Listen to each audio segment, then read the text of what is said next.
This channel does not promote any violent, harmful, or illegal activities. All content provided by this channel is meant for an educational purpose only. Top quality और consistent performance के लिए सिर्फ silver pump नाम याद रखना।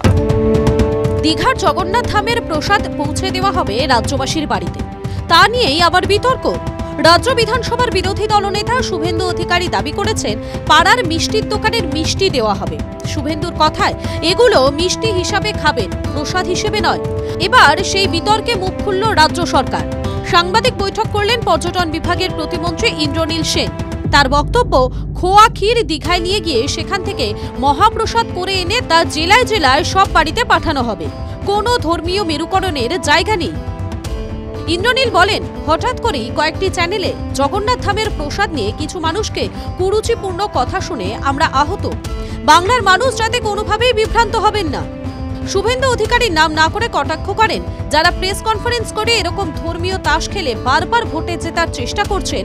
আমি উল্টে বলবো ওনাদের পর্দা ফাঁস হয়ে গিয়েছে। উল্টে বলবো তাদের পায়ের তলার মাটি আর নেই। ইন্দ্রনীল বলেন, প্যারা তৈরির যে উপকরণ খোয়া ক্ষীর তা মিষ্টির দোকানে এনে তৈরি করে দেওয়া হবে। ইন্দ্রনীল আরো বলেন, আমি বলবো মানুষের টাকাতেই সরকার চলে। বাংলার মানুষের টাকাতেই মন্দির তৈরি হয়েছে। এই টাকা সাধারণ মানুষের।